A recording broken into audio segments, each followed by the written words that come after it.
Lily had built a life that looked perfect from the outside, a beautiful home, a husband with a respected career, and a routine that never wavered. But beneath the surface, she felt like a ghost moving through the motions of a life that no longer felt like her own. The warmth that once filled their marriage had faded into a series of polite exchanges and empty silences. William was always busy: business dinners, golf trips, meetings that lasted late into the night.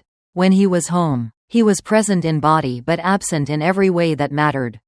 She had long stopped waiting for his attention, long stopped hoping for his touch. At 46, Lily found herself lingering by the window at dusk, staring at nothing, wondering when her world had become so small. The house, once a sanctuary, felt cavernous, its high ceilings and perfectly arranged furniture a reminder of everything that was missing. She wasn't unhappy, not exactly, just hollow. There were no arguments, no dramatic fights, just a slow, steady erosion of intimacy, like sand slipping through her fingers. And the worst part? She couldn't even remember the last time she truly felt desired. That kind of hunger had become a distant memory. The day Benjamin arrived, something in the house shifted, subtly at first, like a change in the air before a summer storm. Lily had seen him before, of course, during holidays and the occasional strained family gathering. But this Benjamin wasn't the awkward college boy she remembered. He was older now, with a quiet confidence that hadn't been there before, his presence carrying an energy that unsettled her in ways she couldn't name.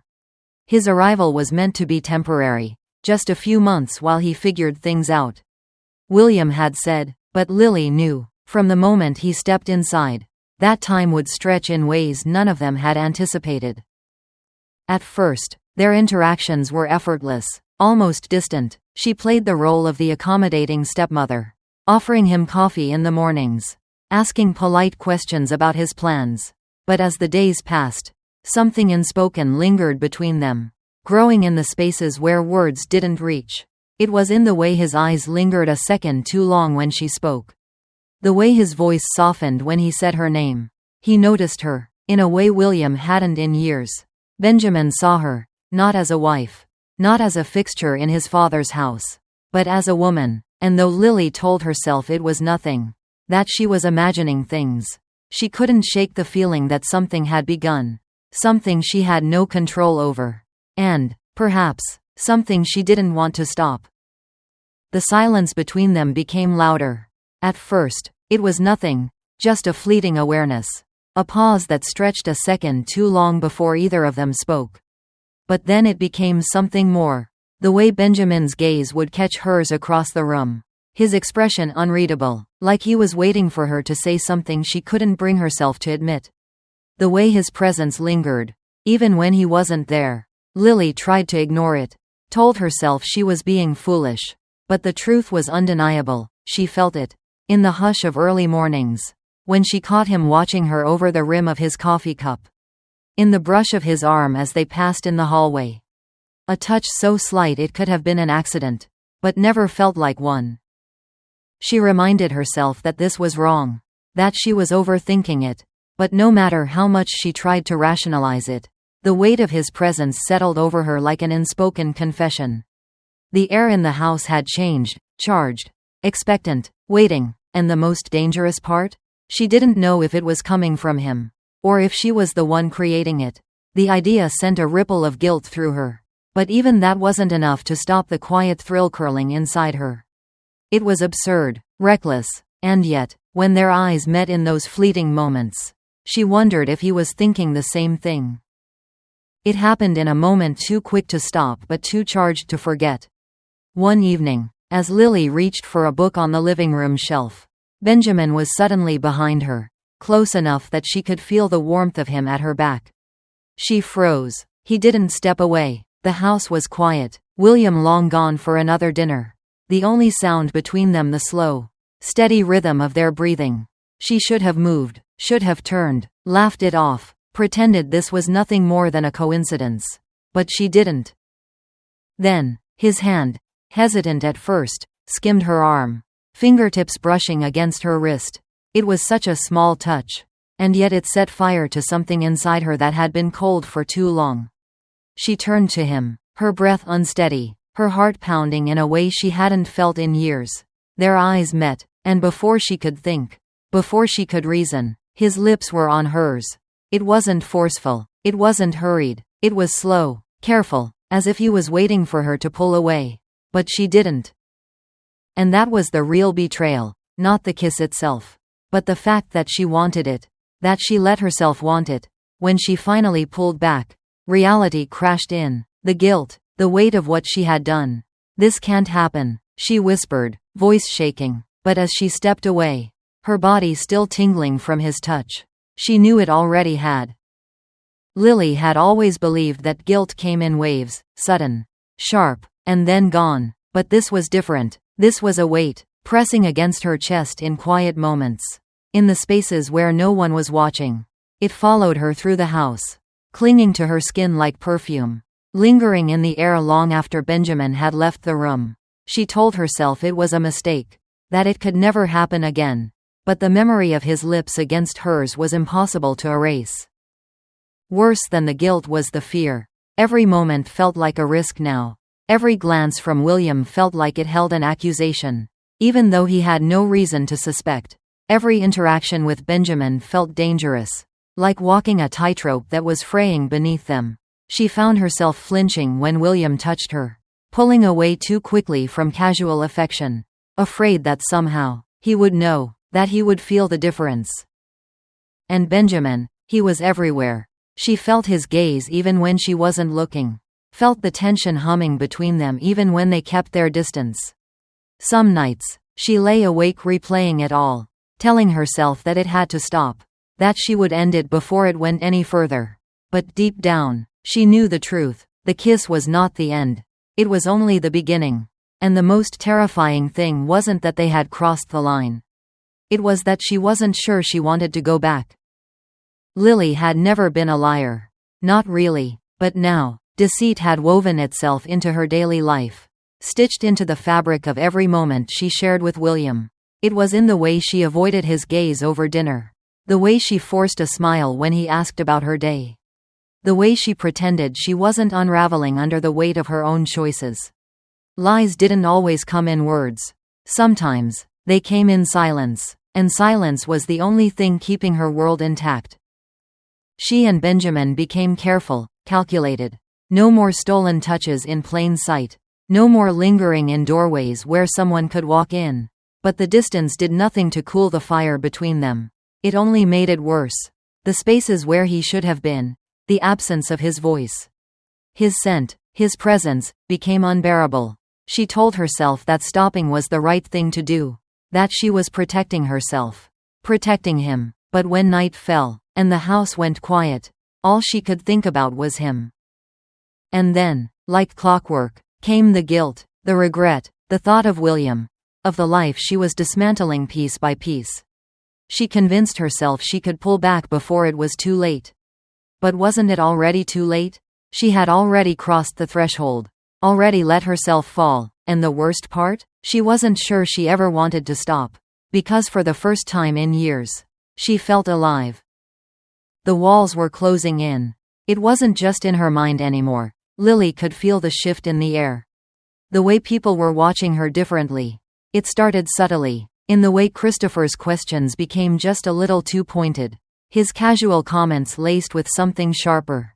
"You and Benjamin seem to be getting along well," he had said one evening, his eyes holding hers for just a second too long. A simple observation, innocent enough, but Lily had felt her stomach tighten, her breath catch in her throat. Did he know? Or was he simply testing the waters, waiting for her to flinch? Then there was Daniel, Benjamin's closest friend, perceptive in a way that made her uneasy.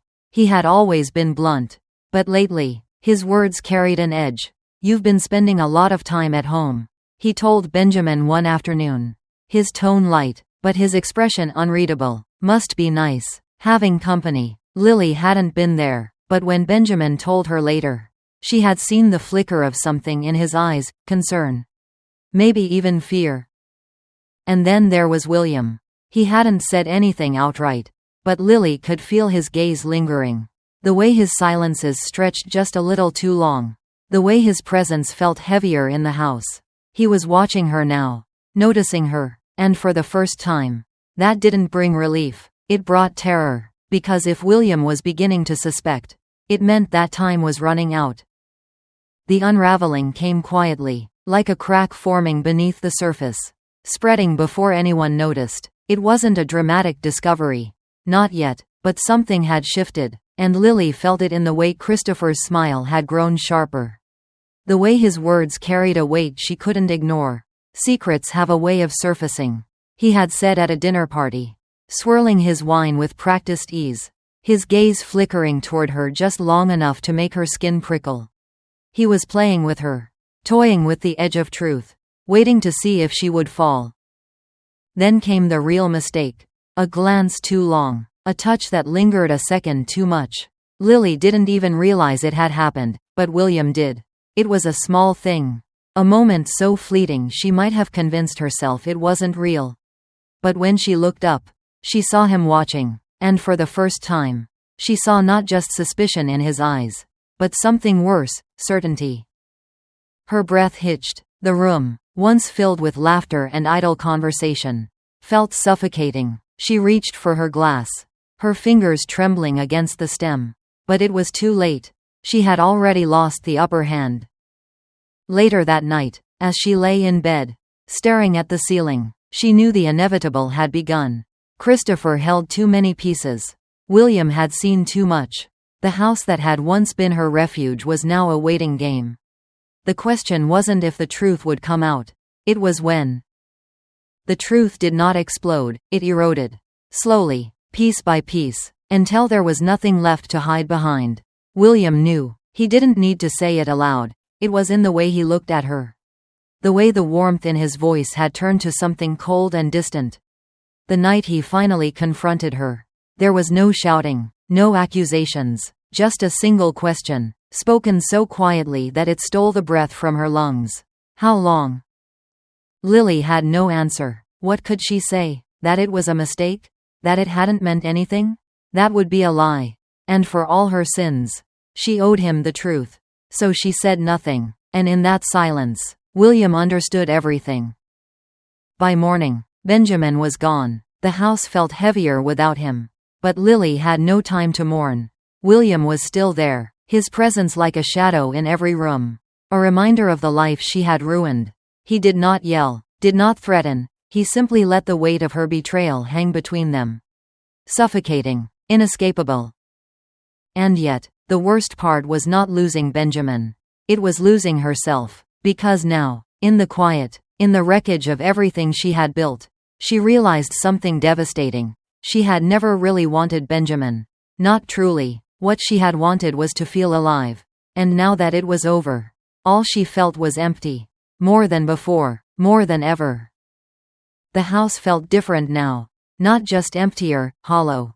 As if the walls themselves knew what had happened and refused to let her forget. The air carried a silence that used to feel peaceful but now felt suffocating.